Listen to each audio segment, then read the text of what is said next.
দৈনিক প্রথম আলোর প্রধান শিরোনাম, জনপ্রশাসনে এখনো অস্থিরতা।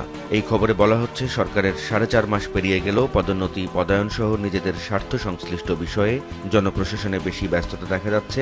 নাগরিক সেবা ও নীতি নির্ধারণী বড় কাজে কোনো নজর নেই। প্রথম আলোর আরেকটি খবর, $30 কোটি পাচারের অভিযোগে অনুসন্ধান শুরু। এই খবরটি শেখ হাসিনা ও সজীব ওয়াজেদ জয়ের অর্থ পাচারের অভিযোগ প্রসঙ্গে। এই খবরে বলা হচ্ছে, দুদক এ নিয়ে শেখ হাসিনা ও তার পরিবারের সদস্যদের বিরুদ্ধে আর্থিক অনিয়ম ও দুর্নীতির অভিযোগে 2টি তদন্ত শুরু করেছে। প্রথম আলোর আরেকটি খবর, যার শিরোনাম, রোহিঙ্গা অনুপ্রবেশ ঠেকানো কঠিন হচ্ছে, বললেন পররাষ্ট্র উপদেষ্টা। এই খবরে বলা হচ্ছে, গত কয়েক মাসে হাজার হাজার রোহিঙ্গা বাংলাদেশে অবৈধভাবে ঢুকে পড়েছে। রোহিঙ্গাদের নিয়ে কাজ করে এমন প্রতিষ্ঠানগুলোর হিসাব বলছে এই সংখ্যাটি 67,000-এর মতো হতে পারে এবং আরও 50,000 অপেক্ষায় আছে অনুপ্রবেশের। প্রথম আলো শেষ পাতার একটি খবর, যার শিরোনাম, 24 বছর ধরে প্রশ্ন ফাঁসে জড়িত তারা। এই খবরে বলা হচ্ছে, সরকারি বিভিন্ন প্রতিষ্ঠানের নিয়োগ পরীক্ষার প্রশ্ন ফাঁসে জড়িত 7টি চক্রের সন্ধান পেয়েছে পুলিশ এবং 24 বছর ধরে সক্রিয় এসব চক্র বিসিএস নন ক্যাডার 9টি নিয়োগ পরীক্ষার প্রশ্ন ফাঁস করে আসছিল। দৈনিক সমকালের প্রধান শিরোনাম, বদনাম ঘোচাতে বিএনপি কঠোর, তবু চলছে অপকর্ম। এই খবরে বলা হচ্ছে, দল থেকে বহিষ্কার মামলা করেও বিএনপি নেতাকর্মীদের একাংশকে দখল, চাঁদাবাজি, মামলা বাণিজ্যের মতো অপকর্ম থেকে ফেরানো যাচ্ছে না। সমকালের অন্য আরেকটি খবর, উপসচিব পদ ঘিরে নতুন লড়াই ক্যাডারগুলোর। সমকাল এই প্রতিবেদনে বলছে, সরকারি চাকরিতে ক্যাডারগুলোর মধ্যে দ্বন্দ্ব আবারও তীব্র হয়ে উঠেছে এবং পদোন্নতি নিয়ে জনপ্রশাসন সংস্কার কমিশনের বক্তব্যকে কেন্দ্র করে নতুন করে উত্তেজনা শুরু হয়েছে। সমকালের আরেকটি খবর, যার শিরোনাম, $300 মিলিয়ন পাচার, তদন্তের মুখে হাসিনা জয়। এই প্রতিবেদনে সমকাল বলছে, যুক্তরাষ্ট্রের ডিপার্টমেন্ট অব জাস্টিসের মাধ্যমে এ তথ্য জানতে পেরেছে বাংলাদেশের দুর্নীতি দমন কমিশন এবং এখন তারা এ অভিযোগ তদন্তের সিদ্ধান্ত নিয়েছে। রাজধানীর বিভিন্ন সড়কে বিক্ষোভ, যানজটে দুর্ভোগ। সমকাল এই প্রতিবেদনে বলছে, বিভিন্ন দাবি নিয়ে সড়ক অবরোধ করায় গতকাল প্রায় অচল হয়ে পড়েছিল রাজধানী ঢাকা। আন্দোলনকারীরা সড়কের মাঝে অবস্থান নিয়ে যান চলাচল বন্ধ করে দেন। এ অবস্থায় তীব্র যানজট তৈরি হয় এবং 5 মিনিটে সড়ক পার হতে নগরবাসীর কয়েক ঘন্টা পর্যন্ত সময় লেগেছে। দৈনিক যুগান্তরের প্রধান শিরোনাম, নাগরিকদের ব্যক্তিগত তথ্য বিক্রির দায়, এনআইডির তথ্য ভাণ্ডার থেকে বিসিসির সংযোগ বিচ্ছিন্ন। এই খবরে বলা হচ্ছে, জাতীয় পরিচয়পত্রের তথ্য ভাণ্ডার থেকে নাগরিকদের ব্যক্তিগত তথ্য তৃতীয় পক্ষের কাছে বিক্রির দায়ে বাংলাদেশ কম্পিউটার কাউন্সিলকে দেওয়া সংযোগ বিচ্ছিন্ন করেছে নির্বাচন কমিশন। একই সঙ্গে তাদের সাথে হওয়া চুক্তি বাতিল করেছে প্রতিষ্ঠানটি। যুগান্তরের আরেকটি খবর, বিসিএস প্রশাসন ক্যাডার কর্মকর্তাদের ক্ষোভ।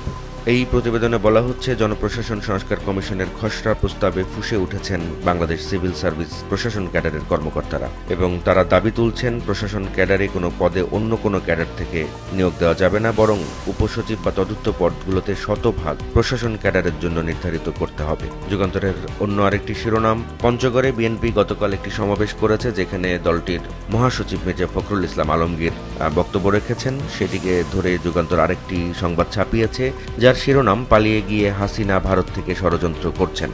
গতকাল পররাষ্ট্র মন্ত্রণালয়ে সাংবাদিকদের ব্রিফ করেছেন পররাষ্ট্র উপদেষ্টা এবং তিনি সাম্প্রতিক রোহিঙ্গা অনুপ্রবেশ নিয়ে বেশ কিছু কথা বলেছেন। যুগান্তর সে বিষয়ে একটি সংবাদ ছাপিয়েছে, যার শিরোনাম, সীমান্ত দুর্নীতিতে ঘটছে রোহিঙ্গাদের অনুপ্রবেশ। এই খবরে বলা হচ্ছে, রোহিঙ্গারা সীমান্তে দুর্নীতির আশ্রয় নিয়ে বাংলাদেশে ঢুকছে বলে মন্তব্য করেছেন অন্তর্বর্তী সরকারের পররাষ্ট্র উপদেষ্টা মোহাম্মদ তৌহিদ হোসেন।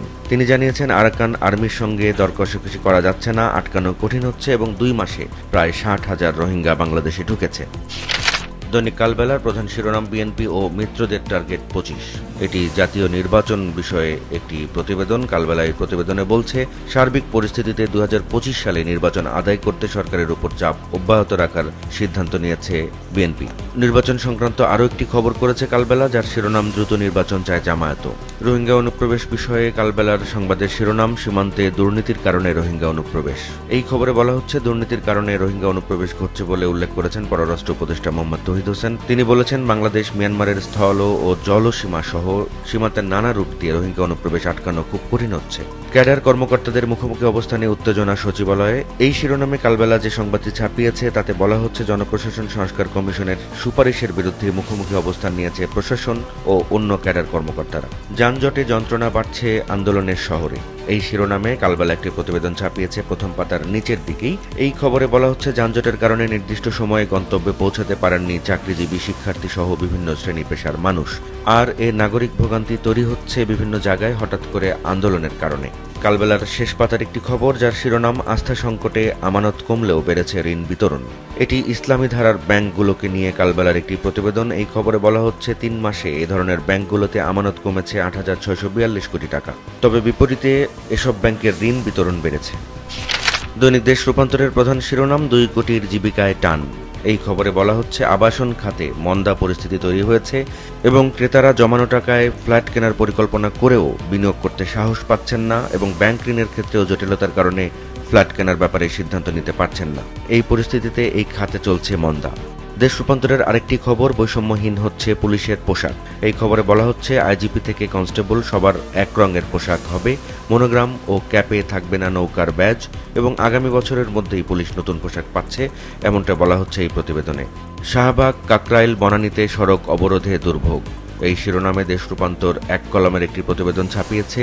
এই প্রতিবেদনে বলা হচ্ছে রাজধানীর শাহবাগ, কাকরাইল, বনানী ও কাকলী মোড়ে বিভিন্ন দাবিতে গতকাল রবিবার সড়ক অবরোধ করে কয়েকটি সংগঠন। এতে সড়কে যান চলাচল বন্ধ থাকায় দুপুর থেকে সন্ধ্যা পর্যন্ত ছিল তীব্র যানজট। দৈনিক কালের কণ্ঠের প্রধান শিরোনাম সচিবালয়ে নজিরবিহীন আমলা শোডাউন। এই খবরে বলা হচ্ছে সংস্কার কমিশনের খসড়া প্রস্তাব নিয়ে জনপ্রশাসনে বড় ধরনের অস্থিরতা তৈরি হয়েছে এবং বিভিন্ন ক্যাডারদের মধ্যে ক্ষোভ এবং হতাশা ছড়িয়ে পড়েছে। কালের কণ্ঠের অন্য আরেকটি খবর, মাদকে জয়লাভ দেশ। এই খবরে বলা হচ্ছে আইন শৃঙ্খলা রক্ষাকারী বাহিনীর স্থবিরতার কারণে সারা দেশ মাদকে জয়লাভ হয়ে গিয়েছে। চট্টগ্রামে ৫০০ কোটি টাকার জমি সামিট গ্রুপের দখলে। এই খবরে বলা হচ্ছে চট্টগ্রামে বেসামরিক বিমান চলাচল কর্তৃপক্ষের প্রায় ৫০০ কোটি টাকা মূল্যের ১২ একর জমি দখল করে নিয়েছে আজিজ খানের সামিট অ্যালায়েন্স পোর্ট লিমিটেড। মেয়েদের মেজবাড়ি, ঝুঁকিপূর্ণ হোস্টেলে লাগামহীন বাণিজ্য। এই শিরোনামে কালের কণ্ঠ একটি প্রতিবেদন ছাপিয়েছে। এই খবরে বলা হচ্ছে ছাত্রী হোস্টেল ব্যবসার কোনো নীতিমালা নেই, তদারকি নেই এবং যে কারণে সমস্যার জর্জর নারী শিক্ষার্থীরা। দৈনিক বাংলাদেশ প্রতিদিনের প্রধান শিরোনাম অস্ত্র গুলির ছড়াছড়ি। এই শিরোনামে যে খবর তাতে বলা হচ্ছে একের পর এক অভিযানেও নিয়ন্ত্রণে আসছে না আইন শৃঙ্খলা পরিস্থিতি। নিরাপত্তাহীনতায় ভুগছেন সাধারণ মানুষ এবং নানা অজুহাতে সমাজে আতঙ্ক ছড়াচ্ছে অপরাধীরা। দৈনিক আজকের পত্রিকার প্রধান শিরোনাম জটিল হচ্ছে ক্যাডারের বিরোধ। এটি জনপ্রশাসনের সংস্কার নিয়ে সরকারি কর্মকর্তাদের মধ্যে যে বিরোধ সে সংক্রান্ত প্রতিবেদন। আজকের পত্রিকার আরেকটি খবর, রোহিঙ্গা প্রত্যাবাসনে আবারও অনিশ্চয়তা। এই খবরে বলা হচ্ছে মিয়ানমারের সশস্ত্র গোষ্ঠী আরাকান আর্মি বাংলাদেশ সীমান্তবর্তী এলাকায় নিয়ন্ত্রণ নেওয়ার কারণে রোহিঙ্গাদের নিজ দেশে ফেরা আবারও অনিশ্চিত হয়ে পড়েছে। রোহিঙ্গা ইস্যু নিয়ে আজকের পত্রিকার শেষ পাতায় আরও একটি খবর রয়েছে, যার শিরোনাম রোহিঙ্গা ক্যাম্পে বেরিয়ে চলেছে হত্যাকাণ্ড। গত ৫ বছরে ২০২ জন খুন হয়েছে, এমনটাই বলা হচ্ছে এই প্রতিবেদনে। দ্য ডেইলি স্টারের প্রধান শিরোনাম Naufel gained from illegal tobacco trade, finds NBR probe. এই খবরে বলা হচ্ছে অবৈধ তামাক প্রক্রিয়াজাত কোম্পানির মাধ্যমে নওফেল প্রচুর পরিমাণে মুনাফা করেছেন এবং এই খবরে বলা হচ্ছে সাবেক এই শিক্ষামন্ত্রী বাজারে নকল সিগারেটের ব্যবসা করতেন এবং বিপুল পরিমাণ অর্থ সম্পদের মালিক তিনি হয়েছেন এই ধরনের কোম্পানির ব্যবসা করে। এটি এনবিআর একটি তদন্ত প্রতিবেদনে উঠে এসেছে। দ্য ডেইলি স্টারের আরেকটি শিরোনাম সিজে appointment shouldn't be left at presidents decision. এটি বিচার ব্যবস্থা সংস্কার কমিশন যে প্রাথমিক প্রতিবেদন দিয়েছে সেই প্রতিবেদনে এমনটি তারা বলেছে, সেটি বলছে ডেইলি স্টার। প্রধান বিচারপতির নিয়োগ রাষ্ট্রপতির সিদ্ধান্তের জন্য রাখা ঠিক হবে না, এমনটি এই প্রতিবেদনে বলা হচ্ছে, সেটি জানিয়েছে দ্য ডেইলি স্টার।